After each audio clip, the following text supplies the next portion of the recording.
Me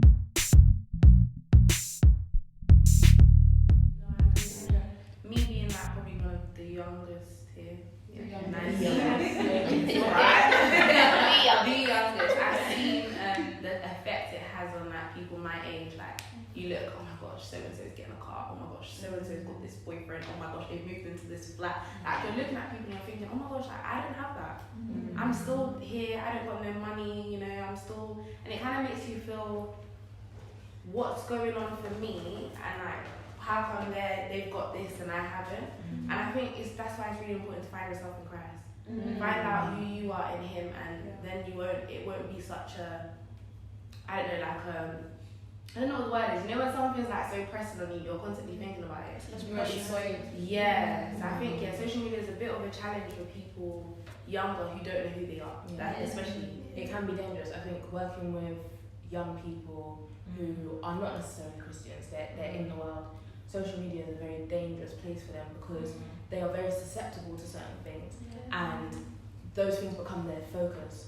So anything that gets in their mind, that's it. Do you know what I mean? They're on some next thing, and it's like you looking at it from outside as an older person, knowing that it's not that deep, or knowing that you have God or something. You're just like, okay, you know, it's gotta be okay. But for them, it's like this is it. Do you know what I mean? I don't have that car. My hair doesn't look like that.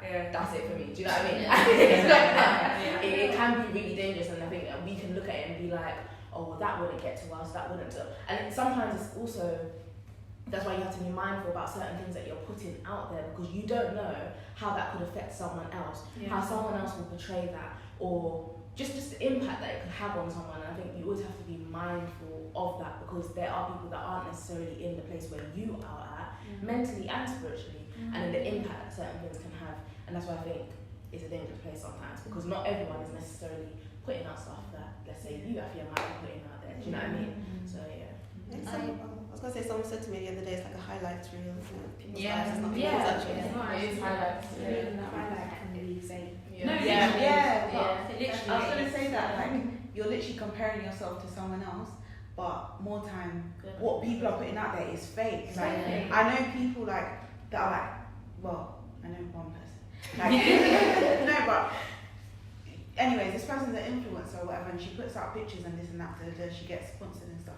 But behind closed doors, she's broke. She's just like the rest of us. Do you know what I mean? So what you're seeing on her platform is not what she's actually living. And we're feeling bad about ourselves because we don't have this and that. But that person doesn't even have this and that. And then I like what you said, Akila, about we have to be careful about what we put out as well, because it's like, I feel like we have to always question our intentions.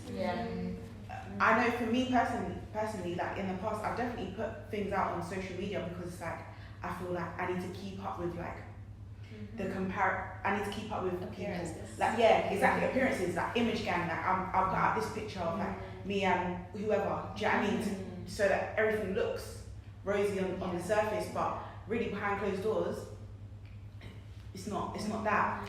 And I feel like, as little Sarah was saying, she's more secure in herself and stuff. Like I've grown into being more secure in myself and actually being more happy in where I'm in life. I post less because it's like, I was just going to ask because you find you feel better as you engage because with it? because I don't feel the pressure to feel like I don't feel the pressure to show everyone that my life's good. To prove yourself, you know. But also you're being present. You're being present in your life. Like, I don't know about you guys, but it frustrates me so much when I might go to an event, a worship event. This is particular. Honestly. What is it like that?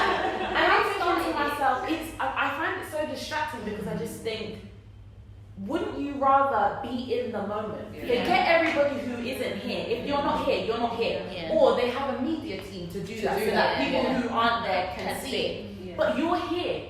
Take the moment to enjoy it rather than having your phone up, because you're actually now experiencing it through the screen rather than being in the moment. You can't be paying attention because you have to first unlock your phone. Then you can find the app. You got just save it. The thing is though, like what I've definitely noticed is that like for some people, their life online is more important than their life in reality. Because even one thing that we were talking about comparison before, definitely, like, I come off social media for like, I might be off it for a week or 2 weeks and then reinstall it again, because I definitely compare myself aesthetically to other people. Because, like you said, it's a highlight reel, and you come across, even if you're not following certain people, you come across it on your explore page, like these perfect looking people, whatever, right? But again, it's not real. It's not real. And certain people do things that have real life consequences, so they can look good online, but that have repercussions in their real life, everyday life. So it's just about like, what do we want? Do you want to have an actual good life, or a life that looks good to everyone else? Do you think you can find a balance between both? Because social media can be good, like for people who are far apart, it can be good, but in general, the companies don't have anybody's best interests at heart. So can you even find a balance, or do you just disengage completely? I think you can find a balance, but it's about where your priorities lie. And maybe you're using it for specific purposes. Not But I think it can be, Sorry, you going to say that, Truth? What you're saying, completely agree. I think we've lost sight of what's important. If you think about how we're made, generally, we're not made to be exposed to every single thing on this earth. Like, it's just too overwhelming, and today's day and age, we're getting overwhelmed like quicker, faster, more than before. But the craziest thing is, we're the ones in control of that. Like, you have the power of choice. No one can actually take that away from you, even if you're in the most craziest situation. Your mind, as long as you still have your mind, you have a lot of what you need. And so today, I think the more that we spend online doing what you say, comparing, the more it takes us away from being our authentic self. And so when we talk about sisterhood, it's about authenticity. And so we have to be brave enough and courageous enough to take that step away from social media sometimes. But my thing is, I don't want to have to keep on taking a step away and then come back, step away, come back. I want to learn how to get my priorities straight, know what's important in life, have the bigger perspective, which God does help us to see. If you choose to see it, it's out there. For example, here we are comparing ourselves to somebody who got a new car. There's people getting raped, abused, and all these things. So I should have said disclaimer first. But literally, while you're there doing that, like, there's actual things that are going on. Now, it's not to negate or invalidate your experience as having that anxiety or whatever, but it's just to help realign things in life, and knowing that if you're trying to please all these people inside the screen, but your family life is breaking down. You have a horrible relationship with your mom, but what is it that you're actually trying to do? If you're posting, why are you posting? A lot of the time, what you were saying about other people and stuff, they're posting for themselves. They're posting because they're deep down insecure, even though we consider them to be so beautiful or so talented or this. But sometimes they need that little boost for themselves. So we've got to check where we're actually getting our, I don't know, what's the word? Like, yes, validation, affirmation from one of the things you have to learn is learn the art of encouraging yourself. People aren't always going to be there. Sisters aren't always going to be there. Whoever is not always going to be there. But we can help each other learn how to encourage ourselves and be okay with being authentic. I'll finish on this point of saying that I know I'm quite a quirky, different person, not always everybody's cup of tea, I don't know. But you have to break away from the insecurities of who you actually are, because those very things that you hate about yourself, somebody else loves. And if we were all our authentic self, almost like a synonym of being unique, I almost feel like authenticity is better than being unique, because uniqueness almost talks about you. It's more like me. I'm special, I'm this.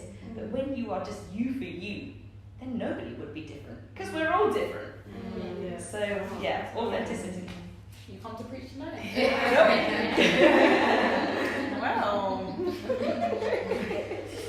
I think it's about perspective as well, because in regards to comparison, Sarah, I can relate, especially I would say through secondary school, comparing, not even just through social media, but through circles or friendship groups, those who are your sisters.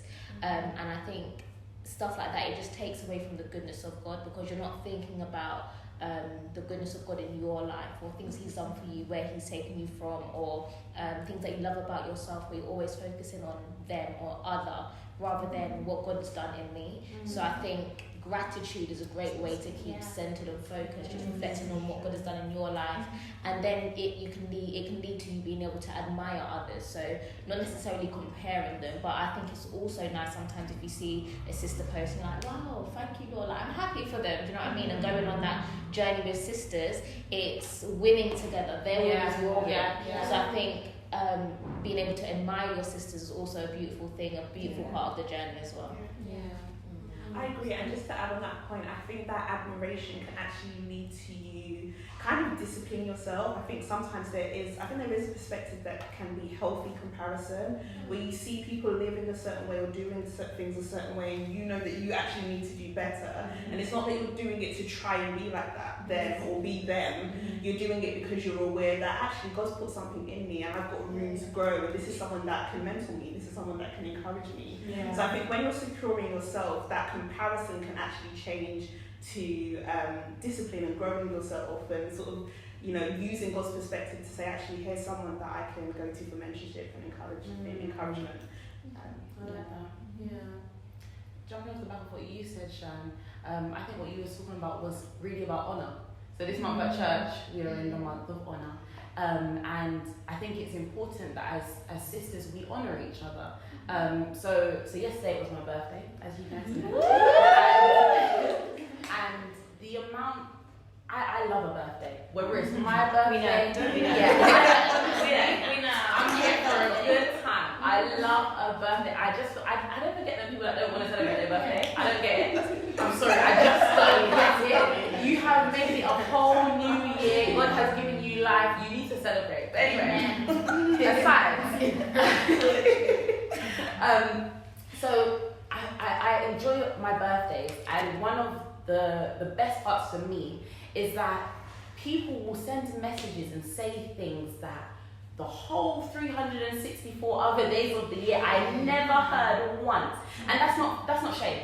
That's not shade. That's real. It's like they wait till it's your birthday to then honour you, to then say, oh, you are amazing, or I really appreciate this about you. And you know, there's that saying, oh, don't wait till I'm dead to give you my flowers. I really feel like that is a culture or a habit that we need to practice more. Let's not wait till it's somebody's birthday to tell them how we feel about them, or to encourage them, or to big them up. Just like you were saying, you know, if you see your sister post something and you're going to encourage them and clap and celebrate for them, because when they win, you win. If we are connected and we are purpose partners, it's divine connection. When you're winning, I'm winning.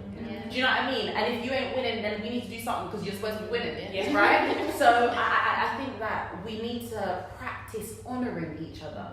And not just on a birthday, or just for any reason. You post up a picture of your sister or whoever it is, and you say, I want to celebrate this woman. I want to celebrate this woman. And you don't know how that would boost her confidence, or what that can do for her. And that, starting that as a trend, you know, we're all about trends in this day. But starting that, I think that's a trend that is actually something that would be good and help to empower people to go further and to grow more. So that's my 2 pence on that. Honour your sisters. But another question. Obviously, we're here talking about sisterhood, and not all of us actually have biological sisters. So I personally have 4 biological sisters. 3 of them are here. But I know, like, for you, Shan, you don't have any sisters. Shan, you don't have any sisters. Now, you should have you, so there's a lot that don't actually have biological sisters. So for both those who don't have biological sisters, and for those who do, what does sisterhood look like in-house? So obviously, for those who don't have biological sisters, you've not grown up with a sister. How has that journey to sisterhood been? And for those of you who have got that biological sisters, you've grown up with sisters or a sister, what has that looked like? Challenging. Challenging. It's really challenging, because just because of my family setup. Family's challenging to me anyway. So when I see sisterhood, to have a sister means there's a family. Right. So for me, the whole unit of the family was distorted. So my whole understanding of family relationships is distorted. So the whole thing was a challenge. So like to trust people, to be vulnerable with people, and to know that when someone's being your sister, they're being for real. It's not like for this week. Wow. So but I think though the people in my life have become sisters or brothers, they've taught me what family is, so that I can now grasp the whole sisterhood or and even different types of relationships. I would like to second that. I'd like to second that. I think similarly to the way my family is set up, it took me a while as well to understand what that is, and I'm going to choose an accent. I'm going to choose one. And yes, I completely understand where you're coming from, because I had to have the same journey. And actually, Nick, you were part of that journey for me, in terms of like understanding what sisterhood is. Insert Esther at this point. You guys are actually like a good representation, if Esther's not here.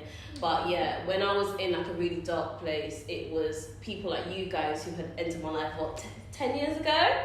10 years, accepting gifts.